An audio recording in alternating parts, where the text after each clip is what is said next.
තෙරුවන් සරණයි. අද වරන් මාලාවල් ගැන කතා කරන වීඩියෝ මාලාවේ දෙවන දිග හැරුම. අපි ඊයේ දවසේ කතා කරා වරම් වර්ග කියන්නේ මොනවද, මොන විදිහේ වරම් මාලාවල් තියෙන්න පුළුවන්ද කියන එක ගැන. එතකොට අපි කතා කරා ඊයේ ඇතුල් පන්තියේ වරම ගැන කතා කරා.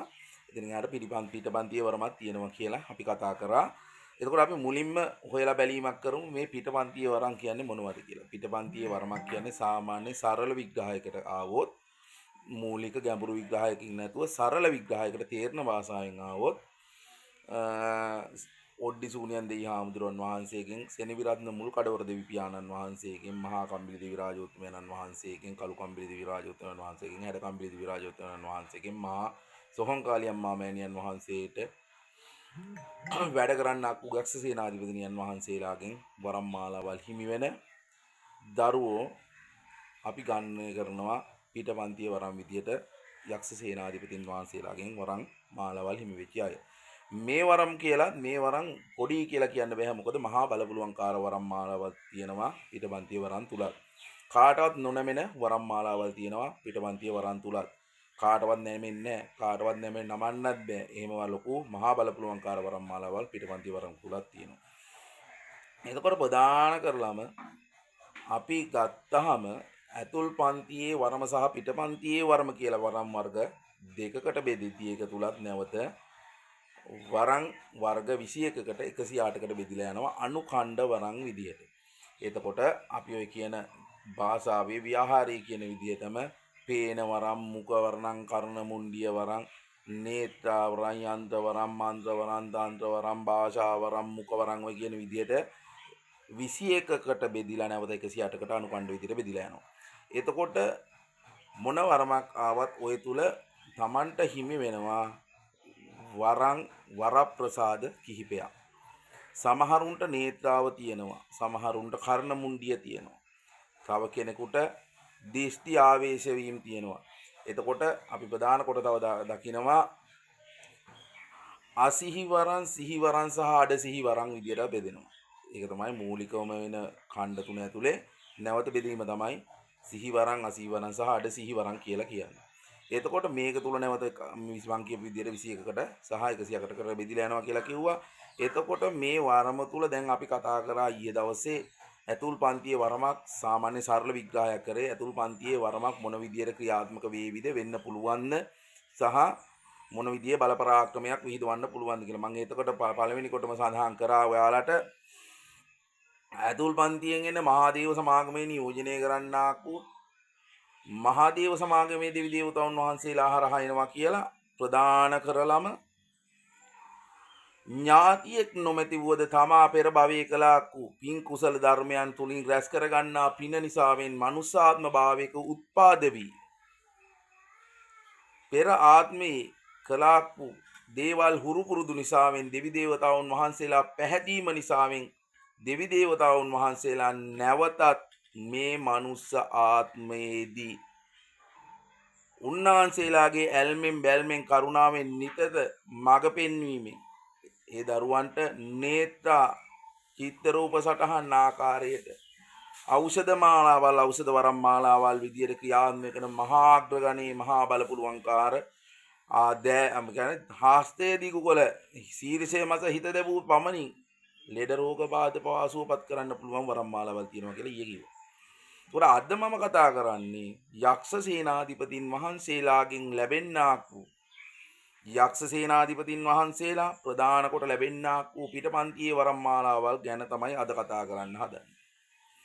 එතකොට පිටපන්තියේ වරම් මාලාවක් හිමි වුණා කියලා තමන් අඩු ලුහුඩු විදියට දකින්න අවශ්‍ය වෙන්නේ නැහැ. මොකද මේ යක්ෂ සේනාධිපතින් වහන්සේලා මහා බලපුලුවන්කාර විදියට තමුන්ට යන්ත්‍ර මන්ත්‍ර පුරුකන් ශාස්ත්‍රය දෙන්න පුළුවන් මිය පරලෝකීය යක් ඇදුරෙක් තමන්ගේ වරමට ආවොත් පිටපන්තියේ දේවතාවුන් වහන්සේ කෙනෙක්ගෙන් අවසර විවරම මරණ ලැබලා ආවොත් ඇදුරෙක්, කට්ටාන්ඩියෙක්, කපුවෙක්, දේවකැති දාසියෙක්, වෙද මහත්තයෙක් මිය පරලොව ගිහිල්ලා තමා කරාගත්තා කුවේ තමයි කරපු රුද්ද නිසාවෙන් තමන්ගේ විඥානයේ කොට නැගිලා තියෙනවා. මම මෙච්චර දේවල් මෙහෙම දේවල් කරලා තියෙනවා. මම මෙහෙම පිම්ගම් රැස් කරගෙන තියෙනවා. නමුත් මට මනුස්ස ආත්මයකට යාගන්න නොහැකුණා. මාගේ වරික પરම්පරාවේ උන් මේකේ ඉන්නවා. මුන්ට දෙයක් දෙන්න ඕන කියලා ඔන්න මිය පරලෝ ගියපු යම් මහා බලපුලුවන්කාර දේවල් මේ මනුසාත්මය ලබාගෙන හිද්දි කරපු අයවලුන් එනවා වරමට එනවා. ඒ වරමට ආවට පස්සේ ඒ එන්නාකු ඥාතිගත දේවතාවා විවරණ ලබන්නාකු දේවතාවුන් වහන්සේකින් අවසරයක් ඉල්ලනවා. මගේ එකා දැන් ඉන්නවා, මගේ එකා ඉන්නවා, මට දෙයක් දෙන්න බැරි වුණා, මේක මේ මනුස්ස ලෝකේ ඉන්නවා, මේක දුක් විඳිනවා, මේකට දෙයක් දෙන්න ඕන, මට අහිංසක මනුස්සයන්ට දෙයක් කරගන්න ඕන, මට සුගතිගාත්මී ආත්මයකට ය아가න්න මට උදව් කරන්න.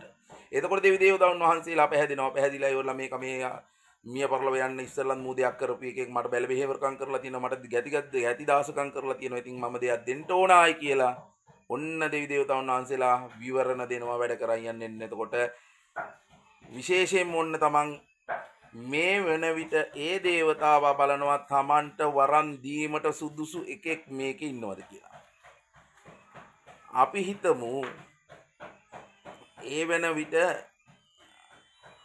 දැන් මම හිතුව මම කියලා ගත්තොත් මගේ සීයා මිය පරලොව යනවා. සීයා මිය පරලොව ගියා, බැලුවා තාත්තට දීමේ හැකියාවක් නැහැ. ඊළඟ පරම්පරාව ඉන්නේ අපි කියලා හිතමුකෝ. දැන් මට දෙන්න කියලා තීරණය කරනවා. ඔන්න ඊට පස්සේ එයා ඒ ලෝක ධාතුවේ ඒ ලෝක තලයේ එයා ඉන්නාක් වූ ලෝක තලයේ ඉඳලා මේ ලෝක ධාතුවේ මේ කාරණාව සිද්ධ කරගන්න මූලිකව බීජය දැන්පත් කිරීම සිද්ධ කරන්න අවශ්‍ය වෙලාව බලනවා. වෙලාව බලලා ඔන්න යම් දේවල් දැනුවත් කිරීම කරන්න ගන්නවා. සමහර වෙලාවට ඕරා ශක්තිය දුර්වල කෙනාගේ ශරීර පංචස්කන්ධය අල්ලන්න බොහෝ දුරට ඉඩ තියෙනවා. පින් තියෙනවා, දෙයක් කරන්න හැකියාව තියෙනවා, මානසික ඒකාග්‍රතාවය තියෙනවා. නමුත් මෙයාගේ ඕරා ශක්තිය බිඳීම තුන ඇතුල් වෙන්න හැකියාවක් තියෙනවද කියලා හොයලා ඔන්න ඕරා ශක්තිය ප්‍රබල විදියට තියෙන කෙනෙකුට පිටතින් එන බලවේගයක් කනෙක්ට් වෙන්න, එහෙම නැත්නම් ආකර්ෂණය වෙන්න තියෙන ඉඩකඩ අල්පයි කියලා තමයි මම දැනගෙන තියෙන්නේ, මම ඉගෙනගෙන තියෙන්නේ. එතකොට ඕරා ශක්තිය අතින් දුර්වලයි.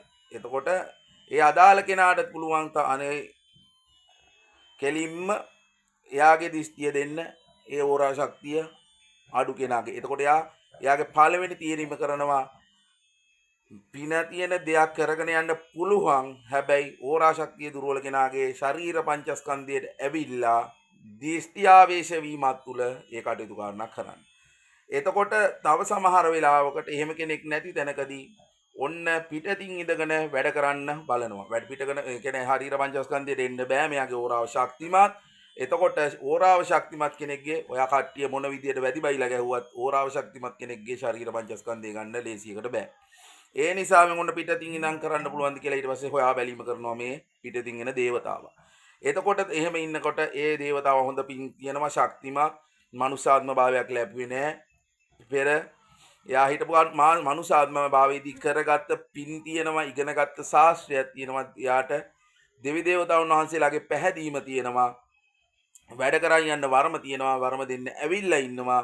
නමුත් මේ මනුස්ස ලෝකේ ඉන්න කට්ටියගේ ශරීර පංචස්කන්ධය ගත වෙන්න Tamanට ඥාතිත්වයේ තියෙන කෙනාට ශරීර පංචස්කන්ධ ගත වෙන්න බෑ. නමුත් මේ වරම දිය යුතුයි. එතකොට ඊළඟට එයා පිටතින් ඉඳන් නේත්‍රාවට හෝ කර්ණ මුණ්ඩියට හෝ චිත්ත මුණ්ඩියට මෙයාගේ තියෙන කිරණ, එයාගේ තියෙන ආකර්ෂණ යොමු කරමින් මෙයාගේ යටිසිත අවදි කිරීමක් සිද්ධ කරන්න බලන්න. එතකොට එහෙම වේගන යන කාල සීමාව තුල සමහර උදවිය අපි දැකලා තියෙනවා. සමහරුන්ට ඇස් දෙක පියාගත්තාම නේත්‍රාවල් වලට එක එක රූප සටහන් පේන්න ගන්නවා, මෙවෙන්න ගන්නවා. ඊට අමතරව තව කට්ටිය මෙහෙම ඇස් දෙක පොඩ්ඩක් අඩවන් කරලා ඇහුම්කන් දෙද්දි කනට කතා කරනවා, කනට කොඳුරනවා, ඇහෙනවා. එතකොට සමහර කට්ටියට ඇස් දෙක පියාගත්තාම චිත්‍ර රූප සටහන් නැහැ. සමහර කට්ටියට දැනෙනවා, හිතෙන දේ නැවත මේ ලෝක ධාතුවේ සිද්ධ වෙනවා. ඔන්න එතකොට තමුන්ට යම් පණිවිඩ ලැබෙන්න පටන් ගන්නවා. අන්න එතකොට ඊළඟට යා කරන දේ තමයි මෙහෙම දේවල් සිද්ධ වෙන්න ගත්තාම අපි බොහෝ දෙනෙක් කරන දේ තමයි ප්‍රධාන වශයෙන් දේවාලයකට හෝ ශාස්ත්‍ර කියන තැනකට හෝ අඳුනකට ගිහිල්ලා හොයා බැලීමක් සිද්ධ කරනවා. මෙහෙම වෙන්නේ ඇයි කියන එක පිළිබඳව. අන්න එතනදී අපි ප්‍රධාන වශයෙන් තේරුම් ගන්න ඕන තමන්ට අවශ්‍ය දේ හරියට කියවෙන තැනක් හම්බුනොත් තමන්ට නිවැරදි මාර්ගය යන්න අවශ්‍ය කරන වටපිටාව සැලසේවි. ඔබ යන්නේ හොර දේවාලයකට නම් බොරු දේවාලයකට නම් තමුන්ගේ කටින් අල්ලන්න අවශ්‍ය දේවල් ටික කියවෙන්නේ කියන්නේ ඒ දේවල් සිද්ධ වෙන්නේ තමුන් යන්නාක් වූ ඒ ස්ථාන මාලාවෙන් තමන්ට කරගන්න අවශ්‍ය දේ සිද්ධ කරෙන්නේ නැතුව යනවා.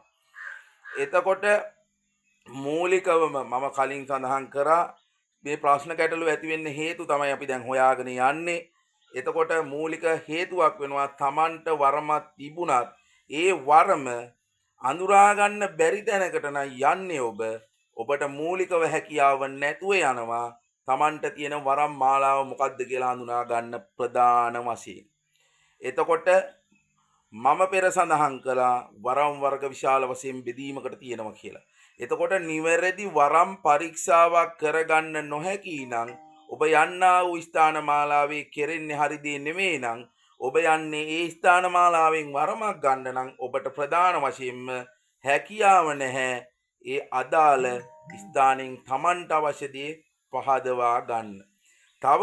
අපි තවත් මේක යටට හොයාගෙන යද්දි සමහර තැන්වල ඇවිල්ලා ඉන්නවා සමහර තමන්ගේ මිය පරලව ගියපු ඥාතීන්.